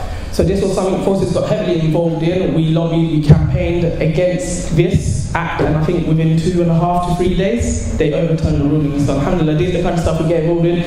Even if you've got problems, speaker bans, any of these kind of issues within your ISOC, we help get involved in that. We help fight for your cause. Next, move on. Okay, we also provide ISOC training. Now, mashallah, I think Wolves was an absolute miracle at the start of the year, because I remember when we were trying to get in contact with every ISOC at the start of the year. I don't know if anyone remembers Rabbi Nawaz, the ex-president. No one could get a hold of him, no one knew what's going on with Wolves ISOC. We actually thought the ISOC had been killed off. But mashallah, from nowhere, we just get a random message from the brother side, I'm not sure about the sister side, message from Akhtar, which was nearly when the term was about to start. All of a sudden they've got a president, now all of a sudden I see 10 different hoodies from 10 different volunteers. One of the best societies at the moment, always active, always coming to our events, mashallah. So one of the things that we provide is how to run an organisation efficiently. So within our committee itself, the Midlands region, that is, we've got 3 ex-presidents, we've got many ex-students who have previously left part of the ISOC, so there's a lot of experience there. We have ex-officials who come in, who provide this training. I really advise Wolves to take this on, as you guys I'm pretty new to the role, because I know Wolves were quite inactive last year, wasn't you? Was it? No? Yes? Yeah, no comment. So it's not a bad thing. Mashallah, you've grown very much. So one of the things is like training for secretary, training for treasury, training for how to run an organisation, leadership skills, all of this sort of stuff we provide, inshallah. So if you're interested, obviously after get in contact with me, or the head sister get in contact with Sister Sidra, I'm sure you've been in contact with. Thanks. So enjoying the good is basically the same as before. We do events. So one of the things we got going right now for brothers is our FOSIS football league. You can go to the next page. So basically, there's a pitch. Wait, I'm pretty sure Wolves want to hear about this. Basically, 2 2 years ago, we started our inaugural FOSIS Premier League. So this is weekly, like Premier League style, but better players on the show, but less money. Basically, we get together weekly and we play a league of ISOCs around the Midlands. So basically, this was a picture from 2 years ago. Birmingham University beat DMU in the final, and they were the first ever FOSIS Premier League champions. And last year, the winners were, of course, the Wolverhampton. They beat Coventry in what was most probably the best match I've ever seen. Non-professional, that is. But yeah, mashallah. So we were currently the reigning champions. Unfortunately, they've lost their first game 6-1 this year. You should be ashamed of yourselves. But inshallah, they can pick themselves up. So that's how we go for the brothers. And for the sisters, this Sunday, I don't know if you've been told about it by your head sisters or anyone who's in contact with both the sisters. They've got their sisters wipeout event this Sunday at the University at the University of Birmingham. So I really advise sisters to go to that. I think it's going to be a range of like games and events. I'm not too sure, I'm not a sister, but games and events, and there'll be prizes and stuff. So get in contact with your head sister for more details. I hope she's been in contact with our FOSIS head sister. If not, we've done a bad job. Okay, here we go. Okay, we've also got an annual Quran campaign. Now, as you can see, this was, I think, 3 years ago. This must have been the best Quran campaign ever. As you can see, Mufti Menk and Abu Bakr Sheikh Shatri, who came down to provide basically tafsir, recitation, and all sorts of things. I'm not sure what's going on in the camp this year, although I am part of the committee. Stay tuned around March time, that's when I'll know more information. But yeah, we do this yearly. In January, the Midlands will be hosting the Quran competition, open to brothers and sisters, where you come and you get judged on certain ayahs that you read. And during our summer conference in the summer, I'll mention this more later, we go to a national Quran competition, and winner, I'm not sure what the winner gets. Like I said, the planning is still in progress at the moment. But yeah, so Quran campaigns is the kind of stuff we did. If you want to move on. Oh, by the way, Abu Bakr Shatri came down this year as well. We're not supposed to talk. You guys should have got it. But yeah, this is a picture stolen from another organisation called Charity Week. I don't know why it's in the presentation, but just ignore it. Okay, who else do we work with? Well, I don't need to go into too much detail about this, but we also work with many renowned organisations. Al-Maghrib Institute is one, and Human Appeal is another. You can just skip this whole part. So there are a couple of people couple of organisations we work with. Now, the scholars that we work with. Okay, a couple of scholars I'll just mention, just so you get a feel of who we work with. So you foremost we saw Sheikh Shatri. We've also worked with Sheikh Sadi Umar, and this is one of the big ones. Skip.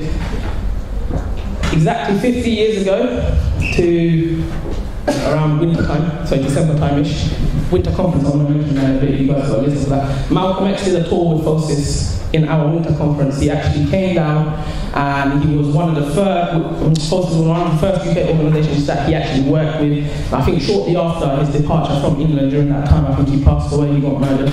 So there's a big reputation behind FOSIS. We've also worked with other renowned chefs such as Idris Tawfiq, who's come back this year at our winter conference this year, which I need to mention to you guys, so remind me if I forget. And yeah, you can move on. But yeah, I've known this year, last year, or this year, we're hoping to work with some big chefs. We've worked with Tim Hummel in the past, so quite a few people. Yeah, you can skip this part. Just skip.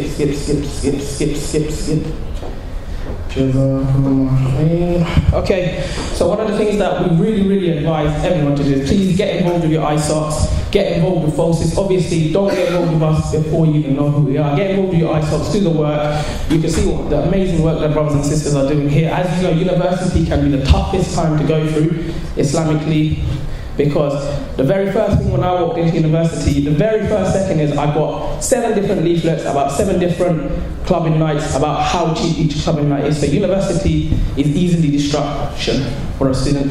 So you need that Islamic environment and around you, and the ISOC provide that. The support that they give is amazing. Lives do genuinely change, and the reward in it is amazing. Think about all the good that you do and all the good that goes to one person to the next person. You get the rewards for every person it gets passed on to, because of your work. So inshallah, get involved with your ISOC. Next. And if you really want to join the team, we're going to have our AGM around March time. Hope after we spread that nicely, come to the team. Maybe join the team, help make some real changes, because you get a bigger platform. Think about ISOC, but on a bigger platform. So last year I was the president of the University of Northampton. Very small Muslim community. Literally, this is probably as much as Muslims we got on campus, maybe a little bit more, about like a couple hundred if we're lucky, and that's with the local community to our big events if we manage to do that. So yeah, so you can make real big changes with different ISOCs across the country. And we require your support. We really ask you to support us in any way possible. Help come to our events, spread our news, get involved in our campaigns, get involved in what we try to do. Yeah, you can skip it. I'm not going to ask you for money. I know it says donations there because we're based totally on donations, but your students, you need the money. Give it to your ISOC, it's more important to them. But we humbly ask for your du'as. Please make as much dua for us as possible as your ISOC. Inshallah, may Allah accept from us all. Okay. And if you've got phones, please open up Facebook, if you've got Facebook, and like the FOSIS channel. So FOSIS and FOSIS Midlands, those are the two pages I really advise you. That way you get to see updates of everything that we're doing, everything that's going on. Now I can finally mention Winter Conference. I wanted some time on it. Basically, 19th of December to the 21st of December. So it's a 3-day, it's our annual winter conference. I mentioned to you, Malcolm X came 50 years ago to this day, or to that day. So, inshallah, this is going to be the biggest gathering of Muslim students in the year.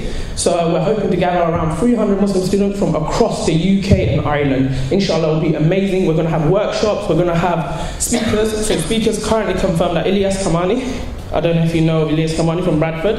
He's an activist and a social worker and an imam. We've also got Idris Tawfiq coming back. You saw him earlier in the picture. He was an ex-Roman Catholic, revert to Islam. MashaAllah, does very good dawah work. We've got the daughter of Malcolm X coming down. So 50 years after his legacy, the legacy continues. His daughter shall be coming down, inshallah.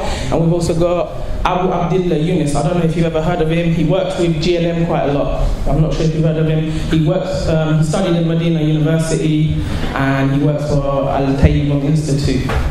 So I really advise you guys come down. It's £25 a ticket for 3 days. Accommodation and food is included. So the ticket prices are really good. That's the early bird tickets. Group tickets, if you manage to take a group of 20, get together, discuss it. It's cheaper tickets. I think it works out less than, I think like £15, around that much I think it works out. So I really advise you to go. The best part about these events is the brotherhood and the sisterhood you engage with.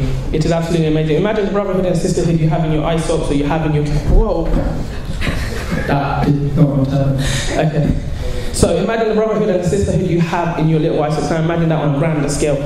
You know, you meet brothers and sisters from all across the country. It's going to be such an amazing event. I really advise each and every single one of you to come to it. As many of you can after. You better promote this like mad. Otherwise I'm coming for your head. And head sister of the organisation, please try to come and spread it to the sisters, inshallah. And on that note, I'll say bye-bye. It was a pleasure coming here. 89 miles, 2.5 hours. I got lost 4 times on the way here, but it was so totally worth it. I always wanted to see Wolves ISOC because Rab Nawaz used to always hype it here last year. I don't know if you all remember him, but such a fantastic brother. And now after replacing, he's literally a mini Rab Nawaz, nearly as big as beard, slightly similar. MashaAllah. So it's amazing to see all you guys. Jazakallah khair for having me. Assalamu alaikum wa rahmatullah. Assalamu alaikum wa rahmatullah. MashaAllah, everyone. Jazakallah khair.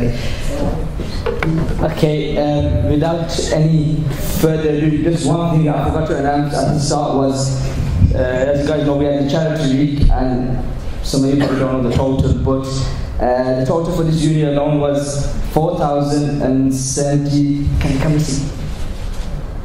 Okay, so the total for this unit alone was £4,077.54. Allahu Akbar. Come on, man. Takbir! This is very quiet, isn't it? Yeah, they need some punching, inshallah. FOSIS will help with that. Yeah, I lost my voice on charity. And that was a contribution to breaking the regional record. I haven't got the regional record, I'm sorry about that. 732. That's international. And the international record that we broke together was £732,571.47. Kabir. Allahu Akbar. Getting back. Getting back. So without any further ado, them forms that were made, there's some sisters on that table, the brothers and sisters on that table. You've got the ISOC top, so if you want any, then the sister will be there, the brother will be there, and just speak to them, inshallah. That gets sorted, and next step is food, basically, like the main part of the event. So there's plenty here, so just munch up. And I just want to finish up on one of the lines that we had for the event, the event slogan. It's when God is for the sake of Allah, He doesn't die. Wa akhiru da'wana alhamdulillahi rabbil alamin.